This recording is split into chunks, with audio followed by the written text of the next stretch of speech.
आप देख रहे हैं न्यूज नाउ 24/7। ताज़ा खबरों के लिए हमारे साथ बने रहें।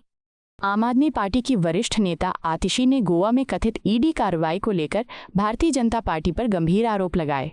उन्होंने कहा कि गोवा में आम आदमी पार्टी की लोकप्रियता बढ़ने के बाद बीजेपी ने केंद्रीय एजेंसियों का इस्तेमाल शुरू कर दिया है। आतिशी ने दावा किया कि आम आदमी पार्टी गोवा के को इंचार्ज दीपक सिंगला और कुछ पार्टी वॉलंटियर्स के घरों पर ईडी की रेड की गई।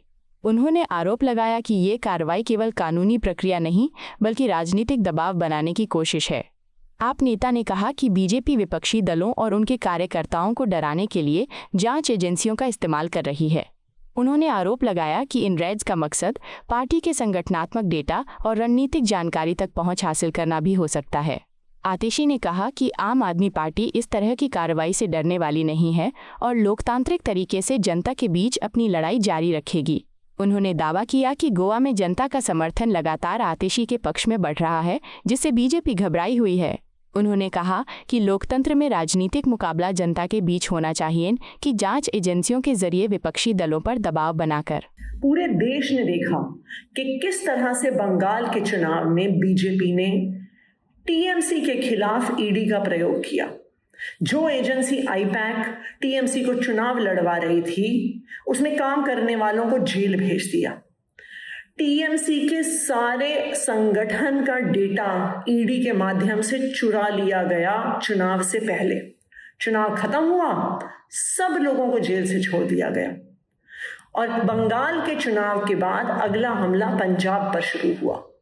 पंजाब में आम आदमी पार्टी के नेताओं के घरों पे रेड शुरू हो गई।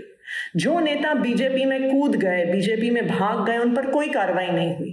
पर संजीव अरोड़ा जैसे नेता जिन्होंने बीजेपी में जाने से मना कर दिया, उनको जेल में भेज दिया गया। और अब पंजाब के बाद अगला नंबर गोवा का आ गया है। क्यों?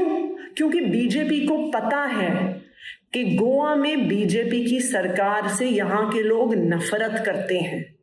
उन्हें पता है कि आने वाले फरवरी के चुनाव में गोवा के लोग उनको निकालकर बाहर फेंकने वाले हैं।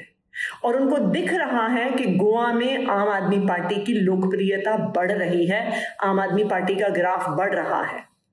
और इसी कारण से आज सुबह से आम आदमी पार्टी के गोवा सह प्रभारी दीपक सिंगला जी के घर पर ईडी की रेड चल रही है। वहां पे 15 ईडी की गाड़ियां खड़ी हैं, 50 ईडी के अफसर खड़े हैं। यहां पर गोवा में भी हमारे कार्यकर्ताओं के घरों पर ईडी की रेड चल रही है। एक आम कार्यकर्ता के घर पे एक संगठन के प्रभारी पर ईडी की रेड क्यों करी जाएगी? संगठन का डेटा चुराने के लिए।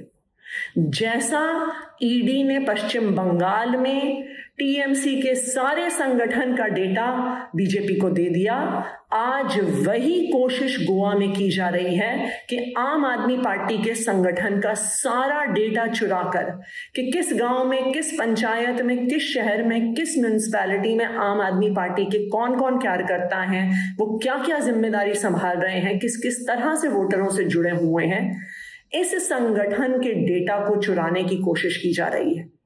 लेकिन मैं बीजेपी वालों को बता दूं कि आम आदमी पार्टी तुमसे डरने वाली नहीं है, ईडी की इन धमकियों से डरने वाली नहीं है। और आज गोवा के लोग सब देख रहे हैं कि किस तरह से पिछले 15 साल में बीजेपी ने गोवा का बंटा धार कर दिया है, यहां के लोगों को परेशान कर दिया है। अब ईडी भी गोवा में बीजेपी को बचा नहीं सकती है। आपको यह वीडियो पसंद आया हो तो इसे लाइक करें, हमारे चैनल को सब्सक्राइब करें।